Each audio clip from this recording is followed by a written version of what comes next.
Caring for a newborn is tough work. This mom pays special attention to her little one during bath time. Did you know the first 5 years of a child's life are important because they lay the foundation on which everything else follows? The first 5 years of life are important because they literally build the foundation for everything that follows: learning, behavior, actually physical and mental health.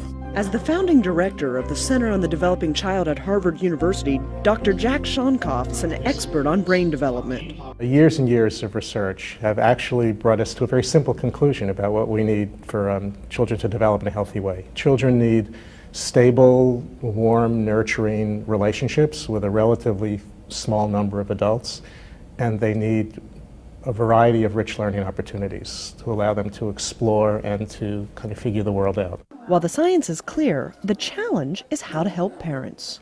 Some of them are surprised because some parents think that it's okay to put their child in front of the television and let them learn from various television shows, cartoons, and they think that that's cute.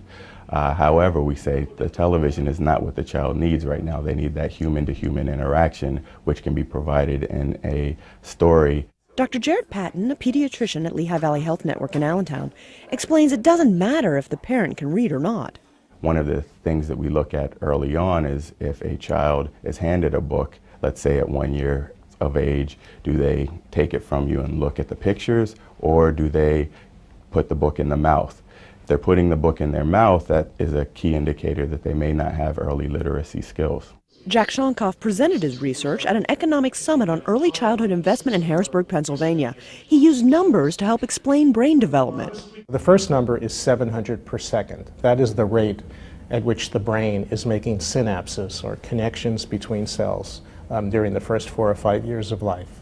That's when basic vision and hearing develop, followed by language and higher cognitive function like hand-eye coordination. Activities like playing an instrument can help develop these skills. The second number is 18 months.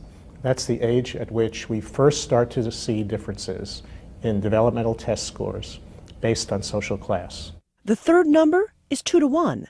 That's the ratio of the size of a vocabulary of a 3-year-old who's grown up in an economically secure family where both parents graduated college, compared to the child speaking vocabulary who's grown up in a family in serious poverty where neither parent graduated high school. The reason this is important is because speaking vocabulary, the rate at which children develop words, is a very strong predictor of literacy, and which obviously is a very strong predictor of economic productivity. The fourth important number to know is 90 to 100%.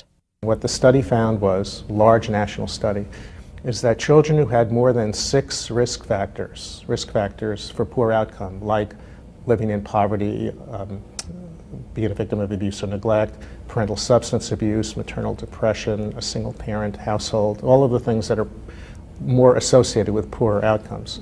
At age 3, children who have more than 6 of these risk factors have virtually 90 to 100% likelihood of already having a developmental delay across the board in their cognition, in their language, in their social development. And the final numbers to understand when it comes to brain development are 3 to 1. The odds of 3 to 1 are for children who have more than 6 risk factors, the chances of them having heart disease when they're 50 or 60 years old is 3 times greater than children who have no risk factors early in their childhood.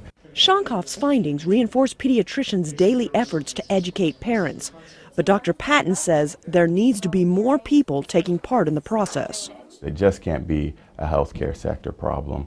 It can't just be a parental problem. It really has to be a combination of everyone to participate and understand that this is a very important thing, because the long-term payoffs will really show off in the future as a child is successful throughout school, goes on for advanced education, and then starts returning to society by being a productive citizen. Legislators care about the communities they represent.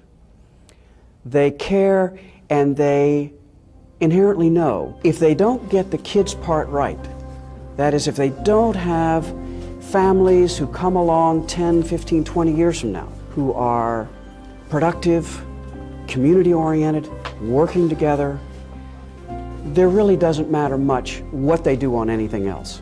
Early experience literally shapes the development of brain architecture and affects lifelong learning and lifelong health.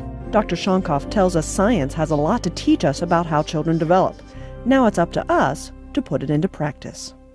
If you'd like more information on early childhood development, visit papromiseforchildren.com.